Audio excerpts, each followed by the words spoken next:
예, 시황의 해설자들 코너입니다. 시황이 뭐 될 것 같으면서 또 좀 밀리고, 밀리는데 또 하단도 잡아지고 그런 상황이어서요.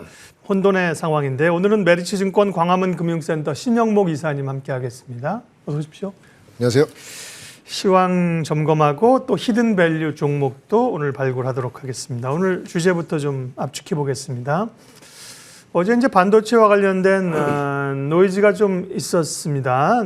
소위 이제 뭐 주문 축소 얘기가 있었고 언급을 해드렸습니다만 그와 관련해서 반도체 어제 큰 폭의 하락. 오늘 이제 사실은 그걸 완전히 회복하고 있지 못하는데요. 반도체에 관한 이야기를 좀 먼저 해보도록 하겠습니다. 또 뭐 삼성이나 뭐 현대차나 계속 뭐 투자 이야기도 있고요. 반면에 이제 좀 노이즈 지난번에 얼마 전입니까 반도체 겨울이 온다 그래가지고 굉장히 외국계 보고서하고 큰 어려움이 있었잖아요. 최근에 이 혼란들은 어떻게 보고 계세요? 어제 이제 좀 삼성전자, 하이닉스가 장중에 좀 주가가 많이 좀 빠진 가장 큰 이유. 근데 또 하이닉스 향으로 또 이렇게 장비 공급하고 있는 주성 엔지니어링 같은 경우에는 10%까지 빠졌지 않습니까? 그러니까 오더컷 관련된, 그러니까 주문 축소죠, 말 그대로. 주문 축소의 가장 큰 원인은 이제 경기 침체에 따른 축소량, 이제는 어떤 주문량을 줄인다. 예, 그런 거고요. 그래서 원래 근데 중국향 서버 디램의 어떤 뭐 그 주문 축소에 대한 오더컷에 대한 어떤 이슈는 전부터 있었습니다. BAT라고 하죠.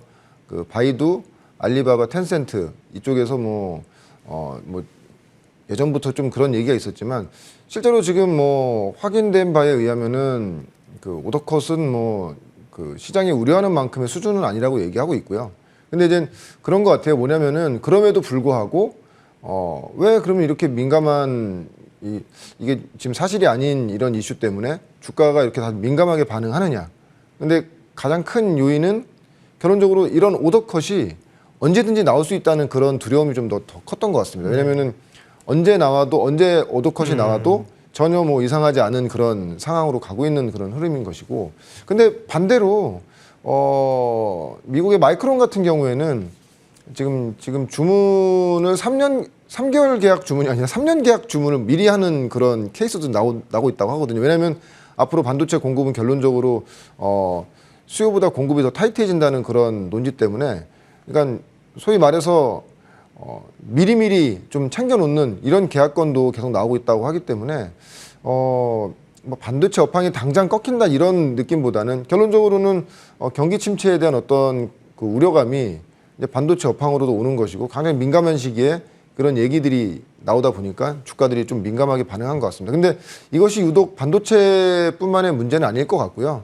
이제 이런 일들, 이런 인플레이션 문제, 그리고 경기 침체에 대한 문제들이 어떻게 됐건 간에 내년에 어느 침체를 예상하는 구간인데 이게 지금 과정 속에서 이런 것들이 계속 나오다 보니까 당분간, 그러니까 올해는 굉장히 장 자체가 굉장히 이제 보수적으로 보셔야 되는 건 맞는 흐름을 보고 있고요. 어제도 이제 미국장 흐름 보시면 아시겠지만은 스냅이 뭐 한 40% 이상 급락을 했고, 또 오늘은 이제 또 엔비디아 실적 발표할 건데 실적 발표보다도 향후에 이제는 어떤 경영에 대한 어떤 가이던스, 그런 가이던스를 얘기해 주는 게 훨씬 더 민감하게 반응하는 것 같습니다. 실적을 지금 잘 냈어도 내년 전망이 좀 흐릿하다라는 말이 나오게 되면 주가가 굉장히 안 좋아지는 이런 흐름으로 가겠죠. 그렇기 때문에 상당히 좀 올해 시장은 굉장히, 그러니까 지금 시장이 이런 것 같아요. 좋아질 때는 이제 좀 바닥은 좀 나오나 보다, 좀 그래도 좀 이제는 좀 숨 좀 쉴 수 있겠구나 했다가 미국의 어떤 이런 흐름이나 우리나라의 어떤 이런 분위기를 봤을 때는 이게 정말 쉽지 않은 장이 올 것 같다. 근데 제가 지속적으로 말씀드리지만 주식시장은 안 좋습니다. 올해는 분명히 안 좋은 거 맞고요.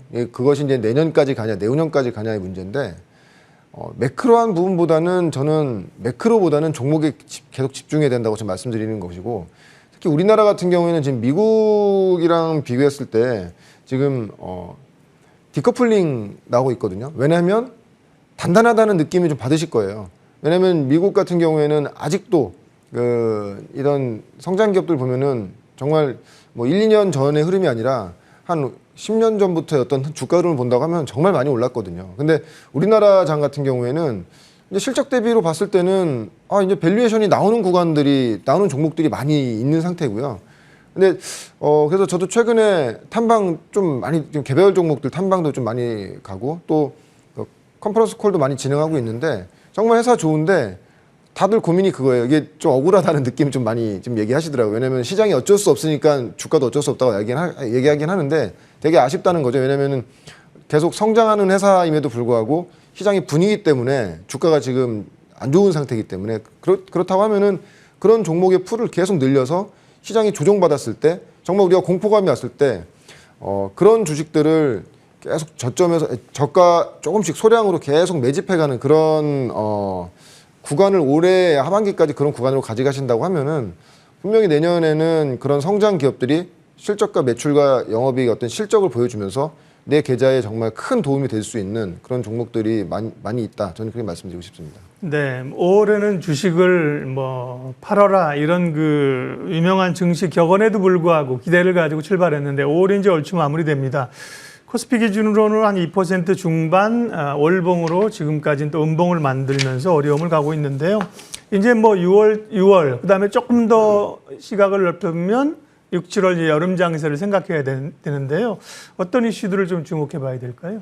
참 이게 시장이 좋다고 하면은 1분기 실적 좋은 그런 종목들을 계속 이제는 실적을 확인하면서 왜냐면 물론 실적을 분기 실적을 분기가 끝나야 확인할 수 있는 종목들도 있지만 그 수출입 통관 데이터를 보면서 실적을 유추할 수 있는 종목들이 상당히 많거든요. 그런 것들을 유출하면서 계속 끌고 갈 수 있는 전략, 더 사모할 수 있는 전략으로 가면 상당히 좋겠죠. 시장이 좋다고 하면은. 근데 지금 이게 보면은 시장도 보면은 이게 워낙 이제 시장의 심리가 안 좋다 보니까 굉장히 이벤트라든지 어떤 이슈에 민감한 것이죠.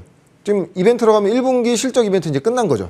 예. 그러면 2분기 실적이 나오기 위해서는 결론적으로는 7월, 8월 돼야 되는 것이고 그럼 그 전이 또 공백이 생긴다는 거죠. 그래서 또 보면 최근에 특징적으로 지난주에 이제 바이든 대통령이 방한하고 갔지 않습니까? 그 전에 이제 관련돼서 어떤 관련 종목들 그 바이든 대통령 방한 전까지 굉장히 좋았다가 월요일 또 공교롭게도 어제 또 세게 맞았단 말이죠. 그러니까 이렇게 이벤트 이 띠으로 움직이다 보니까 연속성이 당분간 우리도 그렇게 할 수밖에 없습니다. 그러니까 만약에 이제 6월장 본다고 하면은 제가 이제 그 바이오 주식을 한번 말씀드린 적이 있는데 6월 초에 보시면 아시겠지만 아스코가 있고요. 미국에서 6월 3일부터 아스코가 있고 그리고 6월 13일부터 바이오 USA라는 또 큰 제약바이오 쪽에서는 상당히 큰 그런 이벤트가 있는 상태이기 때문에 그래서 그런지 몰라도 최근에 보면 제약바이오 쪽 섹터가 나쁘지가 않거든요. 특히 HAB 같은 경우에도 어떻게 보면 하나의 우리가 눈여겨봐야 될 종목으로 보고 있죠. 왜냐하면 이 종목을 지금 사자 말자 말씀드리는 것이 아니라 시가총액 3조짜리가 지금 5조 같거든요. 이 시장에서.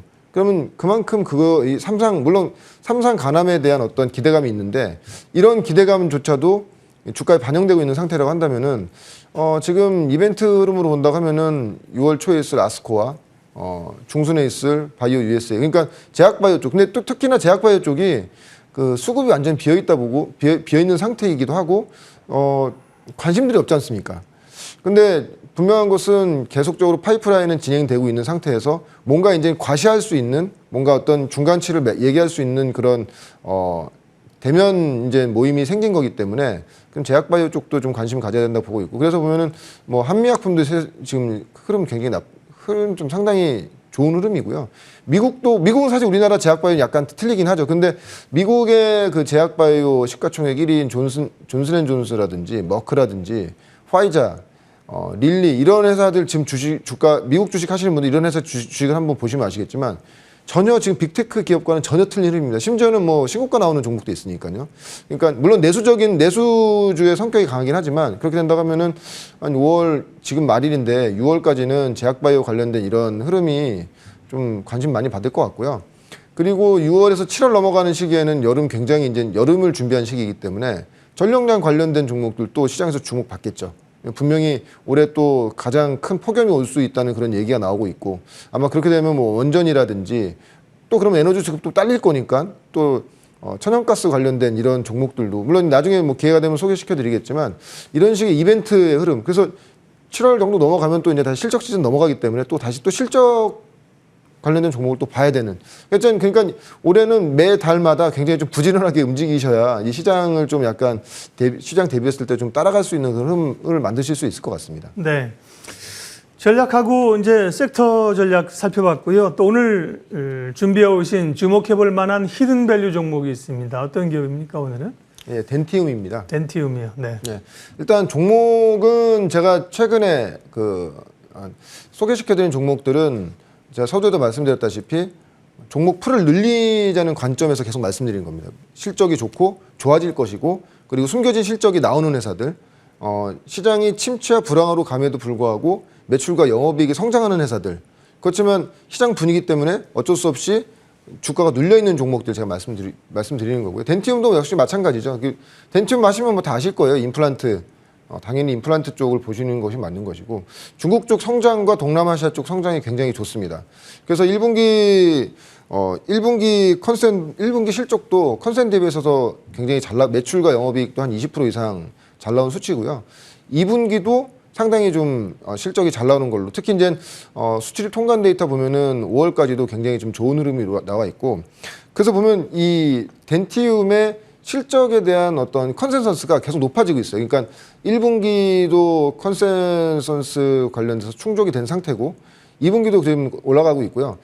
그래서 연간으로 봤을 때는 지금 한 순이익 기준으로 말씀드리면 원래 올해 처음만 하더라도 올해 처음에 초기만 하더라도 순이익 기준으로 한 700억 정도를 예상했는데 지금 그 가이던스 관련돼서는 한 800억에서 900억 정도 지금 올라가 있는 상태거든요.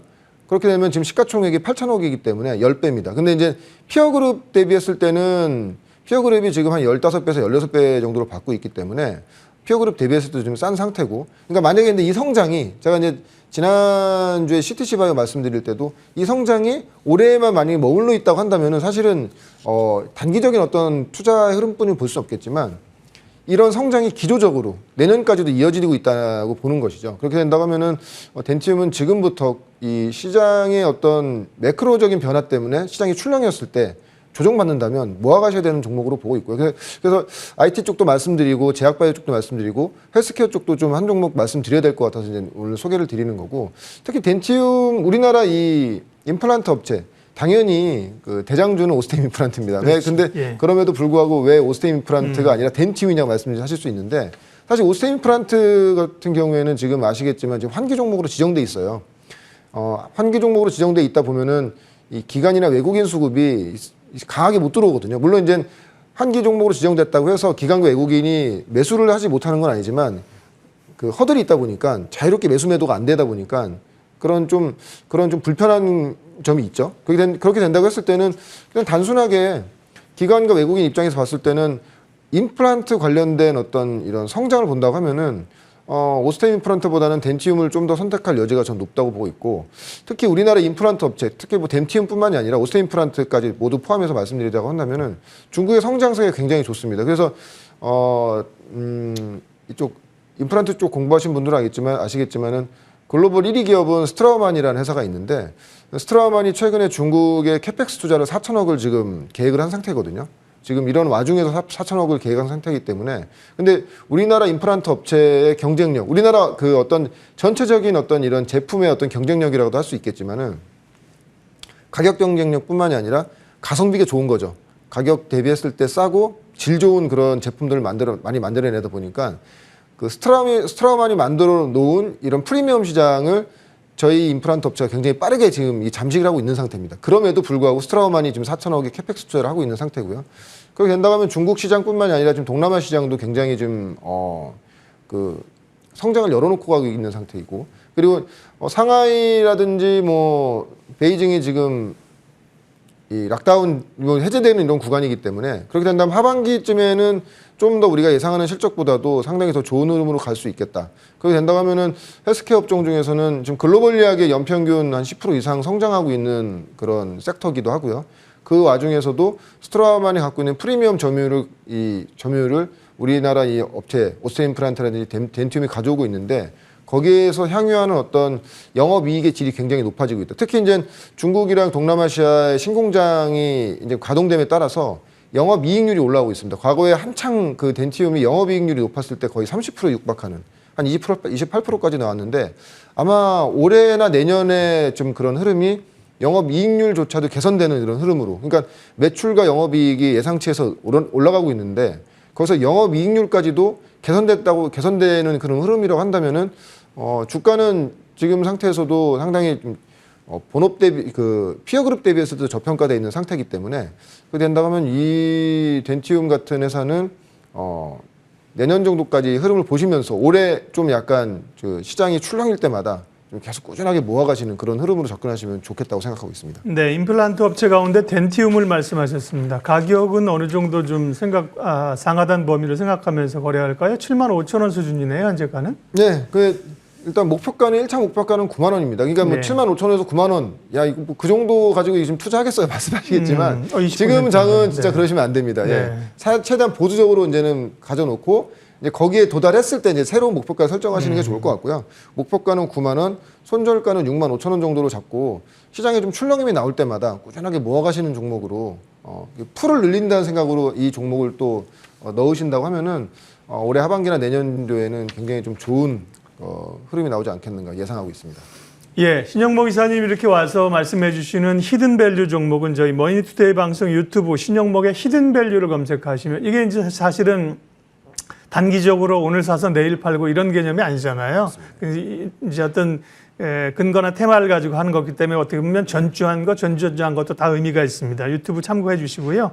오늘 여기까지 하겠습니다. 메리츠증권 광화문 금융센터 신영목 이사님 함께했습니다. 고맙습니다. 고맙습니다.